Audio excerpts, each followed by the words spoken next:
You're on the road beyond. I'm Todd Duplantis. Welcome Facebook Live and folks watching us on our YouTube channel. We appreciate you being here. My co-host Ike McFadden, as always, joining me from across the country. Ike, how's it going tonight? Well, it mustn't be going that well because your mic. I'm sorry. Which country are you in again? Here we are. We're already off to a great start tonight. You can see where this is going to go. Everything is going good here except for the occasional audio problem. Yeah. Well, you've hopefully done some research on the show tonight. I know last week we had a few issues with you and Pete. We won't talk about that again, but I'll remind you later on anyway. So we've got a good show. Ike, we talked before when the show first started. In fact, Pete Haviland, our producer, he's on as well. He was involved with the show, and it was a TV pilot. And Pete, you may remember, we went down to Galveston and we shot the pilot at what was the old trolley station. I think there was a restaurant there. You remember that? Yes, I do. I don't remember the name of the place, but it was pretty active when we were there that night. Yeah, we had a group of investigators there that night. We had some people doing EVPs, some people taking ghost photos, and we literally had teams upstairs, downstairs, all over the place. And they picked up some interesting stuff. Of course, the trolley station, we learned that night at one time played a role, I believe, during the Civil War as an infirmary. That's what we learned through the medium that was there because she channeled some guys that were on. But Galveston itself, it's located about 60 miles south of Houston along the Texas Gulf Coast. The city is just littered with history. It's been around for quite some time. One of the oldest, if not the oldest city in the state of Texas. It's known for its pirate activity that happened many years ago. Also, the Civil War had played a role there as well, with troops stationed both from the north and the south at times in Galveston. And of course, the most devastating thing to hit the island itself was the hurricane 1900 that literally killed thousands, decimated the island, and literally caused them to build something called the seawall, which would keep the island from flooding again. Could that be the reason for all the paranormal activity? Because there was so much death and destruction? Well, we've got a guest tonight that's going to talk about ghost stories and folklore of Galveston, Texas. That's right. We have Kathleen Maca with us. Kathleen has years of genealogy experience. She brings into her research of ghost stories and folklore. And this approach has proven to her that the non-fictional aspects of these tales can be a lot stranger than the more bone-chilling exaggerations. She's also a member of the Association of Gravestone Studies, a cemetery historian, and a tour guide. Kathleen is the author of 4 books now, a regular feature writer for Galveston Monthly Magazine, and hosts the Tales of Texas travel blog at KathleenMaca.com. Her books include Galveston's Broadway Cemeteries, Ghosts of Galveston, A History of the Hotel Galvez, and Spooky Tales of Galveston, a brand new book she's going to tell us about. Kathleen Maca, welcome to the show. Thanks for being here tonight. Thanks. Good to be here. We've talked before, and you have a few theories on maybe why Galveston is reportedly so haunted. Could it be because there's so much history there in the island? I think that has a lot to do with it. Normally you go somewhere and they have one big historic event, and that's where most of the stories come from. But with Galveston, not only was it settled so long ago in relation to Texas being settled, we had several yellow fever epidemics in which hundreds of people died. We had the 1900 storm that you mentioned, and anywhere from 8,000 to 12,000 people were killed in one night. There was a Civil War battle. There were pirates. So we had a lot of different occurrences at different points in time. Kathleen, let me ask you a history question. Usually, places on the coast tend to end up being the major port cities or even the capital cities. Is there a reason that Houston ended up becoming sort of the capital in the region? Why was Galveston not more? I know it's not like it doesn't exist, but why did it not become the center of things in Texas? Do you know? Actually, back in the day, Galveston was the center of things. It was the largest city in Texas. It was the most active port on the Gulf Coast. There were more millionaires there than anywhere else in Texas. But with the 1900 storm coming through, about a third of the population was wiped out. Half of the buildings on the island were wiped out. And while they were rebuilding, Houston took the opportunity to build up its port, and they kind of took over that. And now Galveston remains more of a resort community. Let me ask you this, Kathleen. When we discussed things before about the 1900 hurricane, as you mentioned, anywhere from 8,000 to 12,000 people died in just one night. One thing that was wiped out was an orphanage. And it's interesting because where the orphanage once stood, apparently there is a store there now that you said maybe has a little paranormal activity. There is. It's a very unfortunate story. The majority of the people at the orphanage were killed during the storm, but the majority of people at the orphanage obviously were small children. At the spot where the orphanage once stood is now, can I say the name? It's a Walmart. Everybody kind of knows it in Galveston. Right. And you can ask anybody who works there, especially in the toy department, if they've had experiences. Most of them have. Most of the managers have told me some great stories. They tend to have electronic toys go off with no one around them. The balls bounce off the shelves and down the aisle by themselves. So the kids are just looking to have some fun. So when you're in a historic area like that, like Galveston, and I guess for any place, and you start to hear tales, like you said, how do you go about actually digging into research? Because I assume when you're writing a book, it's not just a bunch of sort of hearsay that you're putting down. You actually have to dig into records and so forth. Could you explain to someone like me who doesn't know about it how that would happen? Sure. And Galveston embraces their ghosts. So you hear ghost tales everywhere you go. So it's very much an upfront thing. We don't hide them, we flaunt them. But when I was asked to write the ghost stories book, I knew there were really too many to put down in a small book. So I went out and gathered a little over 300 stories. And then I backtracked from there and found ones that I could find evidence in either police records or death certificates or newspaper accounts that the events actually happened, that the people actually existed that are mentioned in the stories. And that's how I narrowed it down. To expand on what Ike was asking you, when you were researching some of these ghost stories, have you been able to find any living relatives that maybe could trace to a famous ghost or a happening on the island itself?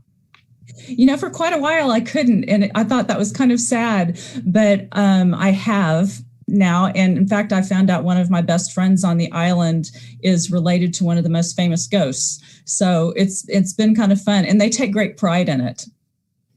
And who is the most famous ghost? I mean, when you've got a lot to choose from. Yeah, there are a lot of famous ghosts. I can't say the most famous ghost, but she happens to be related to Betty Brown, who was a socialite who lived in one of the mansions along Broadway.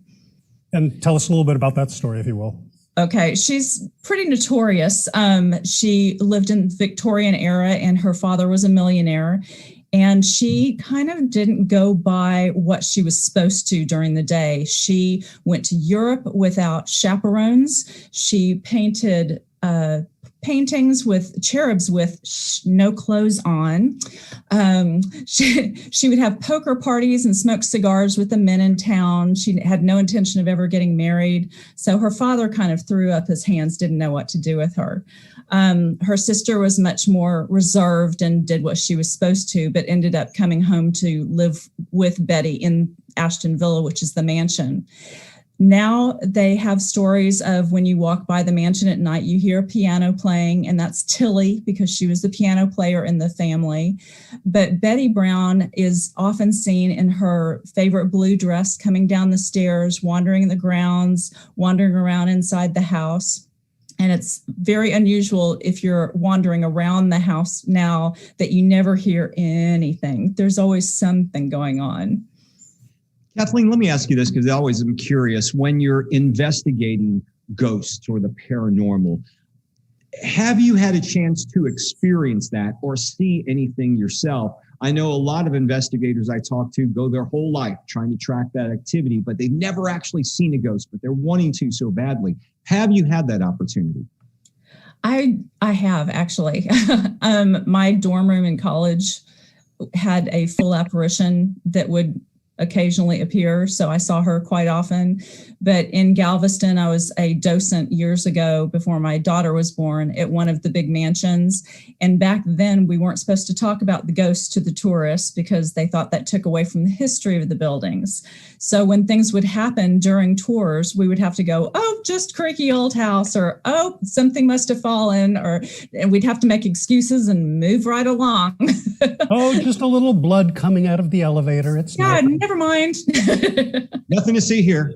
Let me ask you this, because it piques my interest. When you did see an apparition, I've heard some of them can appear as a full person, maybe missing their legs or something where it's transparent. How did the apparition appear to you through your eyes? The one that I saw in college was a full body, but I could only see her in the mirror.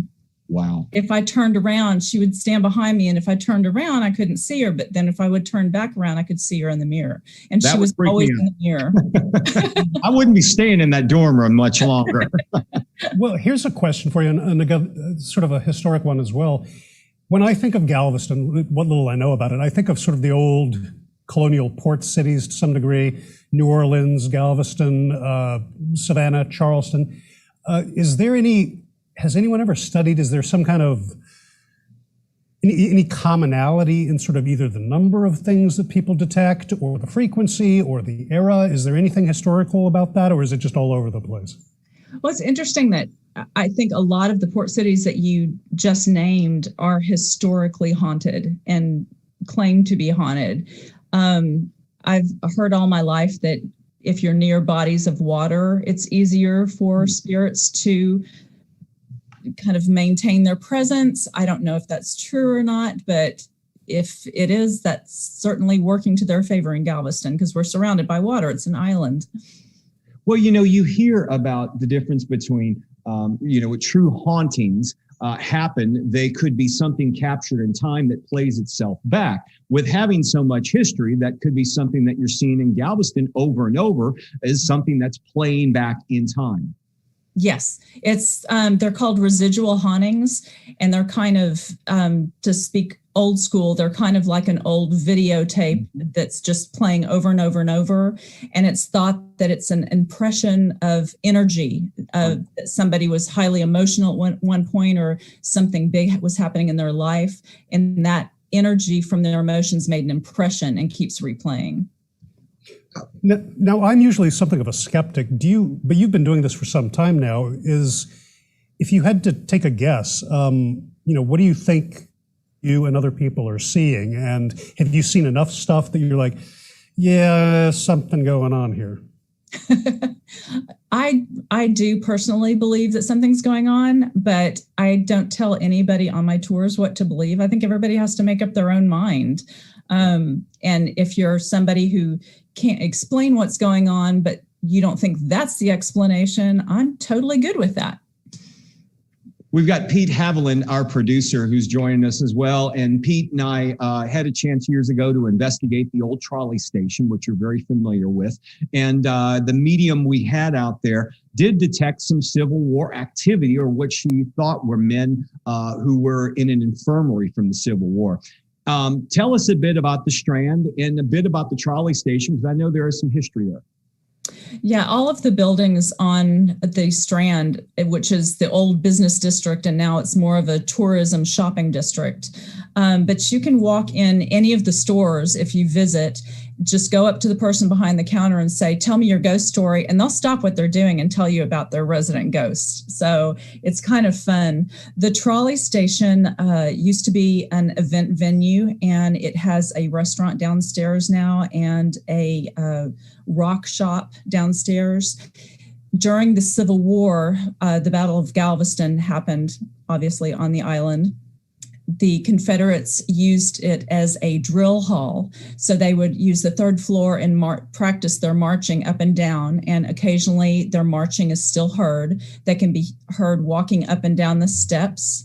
There's also a little girl that stays in the building and likes to play with the tools on one of the residents' tool benches, and he has videos of them moving back and forth and coming off the pegboard. It's pretty fun. So, Pete, let me ask a question of you and throw it to you. So I assume you've been down to Galveston as well, and have you managed to catch anything that on video or audio that you were, really impressed with? Yeah, I have.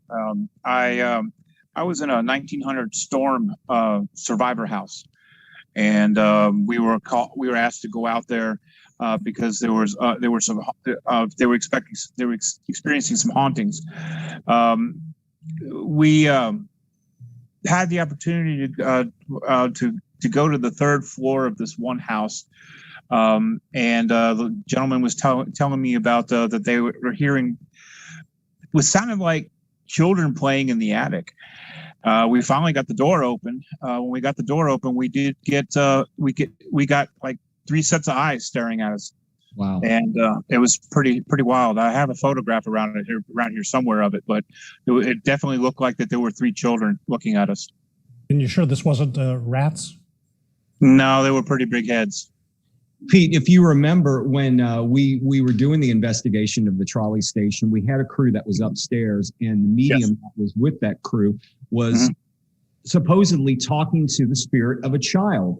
Right. When they made contact with the child, all of us were on headsets throughout the building, and we have on video, you can hear a child screaming through the headset. I remember that. It was remember that. It was very creepy. Yeah. So it was. Kathleen, I want to ask you about another thing we kind of brought up last time, but it's one of the most famous things in Galveston, a face on the side of a hospital. Can you tell us about that? What's on the side of UTMB? There's a fairly modern building at UTMB, and it faces the water, no pun intended. The side of it just looks like big concrete panels.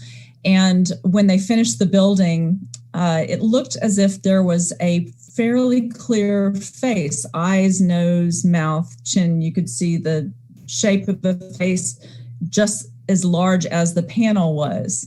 There was a story started that it was the man who UTMB took the property away from and everything, but none of those stories really pan out when you investigate them. So UTMB kind of got tired of people sneaking in back of the building on the port side.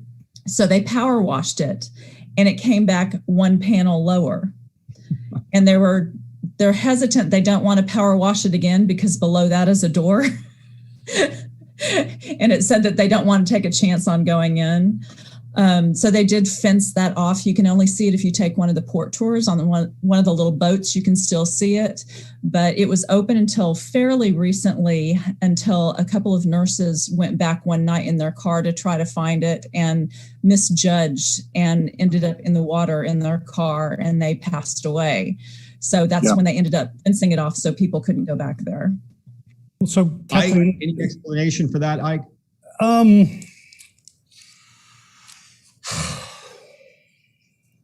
We'll take that as a no. Okay, go ahead. That's the first time I've seen him speechless. Speechless. I know. Yeah, let's go ahead. My mic was on mute. Sorry. All right. Kathleen, you've got 4 books out. Your latest one is a children's book. Maybe you can tell us a bit about that and where people can find you on the web. It is. It's kind of a children's version for middle schoolers of my adult ghost stories book, with a few things taken out that I didn't think were appropriate for younger kids, but it does have all the headless ghosts and all the good, groovy, gruesome stuff. So I didn't take any of the fun stuff out. Anybody can find me on the web at Kathleen Maca, KATHLEENMACA altogether.com. And my books are available on Amazon. Kathleen Maca, thanks for joining us tonight and bringing us up to speed with everything going down in Galveston. Fascinating place. Thanks. We enjoyed it. Thank you. So Ike, I can't believe, Pete, can you believe it? We actually have, we got Ike speechless. Couldn't I know the face on the side of the hospital. Well, we're gonna have to place this on a loop. I know. Yeah. Then you could do away with me entirely if you get me on the loop. There you go. Yeah, we'll put you on the loop. Hey, so Ike, what's your take on that? I mean, I like I thought it was interesting how you asked about a correlation between Charleston, Savannah, New Orleans, Galveston, all these port cities. You can even throw San Francisco in there as well, with historical hauntings. They all have historical hauntings. You think it's the water? You think it's the history? What are you thinking? It's have you been to Charleston and Savannah as well? I have not been to Charleston, Savannah. Been to the other ones. Yeah, well, I mean, in some ways, they all have a similar character. And I'd even throw Key West into there. Yeah. So, yeah, you've got New Orleans, Charleston, Savannah, even, oh gosh, what's that other one up on the upper coast of Florida? The oldest city in the world. Yeah, St. Augustine. They all have a similar, and, I don't know if it's just physical, because they typically have those live oaks, and they're very swampy and humid, and they have cobblestones. And so it certainly feels like the kind of place you would expect to see a haunting if you're of the mind to do so. So that's as much as I like the whole idea of being around water, the whole haunting thing. And you know what? I'm going to tie this into when we had our expert on talking about missing people. There were some commonalities, and I believe one of the commonalities was the missing people the person would go missing. It would be somewhere near a body of water. It's almost as if, it's like, why else do people go missing around water? It's like, it's almost inexplicable. Inexplicable. There you go. All right. Pete, you got anything to add in on this? No, actually I don't. You covered it. Okay. All right. Thanks, Pete. I'm just full of it tonight. He's full of it tonight. Yeah. Okay. All right. Well, that's self-explanatory. All right. We got a news story tonight for you. And I did release it to the staff here a while ago, like yesterday. And Ike has assured me that he's read up on the news story. Ike, you want to talk about the article we're discussing? To be fair, my answer was, you asked, have I had a chance to read it? And I did say I did have a chance to read it. But I actually did read some of it this time. It's about my second favorite Kennedy, John F. Kennedy. And apparently, according to the article, there is hearsay that he may have been shot around possibly a body of water due to the fact that he had some knowledge of UAPs, UFOs? Yeah, well, that's the new term, UFOs. This is an article that comes to us from mysteriousuniverse.org. It's from Nick Redfern, fascinating guy. You ought to check him out on the web. He's got some great information. He talks about cryptids, UFOs, all types of things. Anyway, it's a story that is kind of convoluted, but follow me if you will, Ike. They're saying John F. Kennedy knew all about the UFO situation and was threatening to release the information to the public about what was going on with the UFO. And if that would happen, well, dogs and cats would start living together. We're talking all types of pandemonium happening. Well, they're even tying in Oswald to this theory because they're saying Oswald worked for a location that apparently he had some training and also some contacts with the CIA. And he worked for a company, if you would. It's called Jaggers Child Stovall, a graphic arts company. And they're saying that Oswald was involved with this because that company had some ties to U-2 planes that Oswald was once tied to. It's a far-fetched theory, but it's saying, hey, Kennedy was going to release information on the UFOs. Oswald was in on it as well, and he was the guy that was going to take Kennedy out. And they're also claiming the CIA was involved. What do you think of that, Ike? Well, there's so many. It is, as you said, a convoluted story, but it was already a convoluted story. You've already got the mafia tied in. You've got the revolutionaries in Cuba. You have the CIA. Now we've got UFOs. If we can just somehow bring in the Loch Ness Monster and Bigfoot, we may finally put this thing together. Well, if you want to put Area 51, they're tying that together with it as well, because they say Kennedy had some information on Area 51. Well, Todd, they also had mentioned, too, that he threatened the MJ-12 committee, which was really big on all those UFO studies and stuff. And MJ-12 stood for, was it Majestic 12? Majestic 12, yes. Yeah, and they were doing the studies on it. And, you know, so, I mean, it's a very convoluted theory, but hey, why not? We've thrown out a lot of theories during this show. Let's throw out another Kennedy assassination. Let me ask you this, Pete. Do you know, because I used to halfway know some about those documents. Has anything else come up in the last handful of years in terms of people trying to authenticate it or debunk it? Or I guess I'm asking, what's the latest on those documents, if anything? I haven't really seen too much on any really updates on it. It's been a lot of just trying to document the documents themselves. Was it in the correct time frame about the people? I know Forrestal, he met an untimely death. It was Forrestal, right? He got thrown out of the hospital window. I think that sounds right. Yeah. Yeah, and it's real. Yeah, so that's been really highly debated as well. You guys are getting way above my pay grade with this information on the story because I read, Tom. I read. Well, the whole thing, the last thing I recall seeing about it was there was some conversation about the date format being incorrect for the Department of the Army or whomever generated it at the time. Is that kind of what you recall? I think that's right. That and I think there was something about there was a signature or two that was on it that they can't authenticate because it looks like it was false. Does that sound right? And I think, this is going back in my memory, I think there was some debate over the typeface that someone had claimed it looked like it was from a 1971 IBM Selectric, which wouldn't have been around at the time. Does that ring any bells, or am I just off in fairyland as usual? No, that doesn't sound familiar to me, but that doesn't mean anything. Well, I could say it again, then it'll sound familiar. No, it's okay. No, it's okay. And I just wanted to say something, though, too. We were talking about Kennedys, and we were talking about bodies of water. Ted Kennedy was in a body of water. Oh, yeah. All right. Okay. All right. We're going to get into Ike's obsession now with the Kennedy family, and we've already had the cease and desist sent to us from their part. Okay.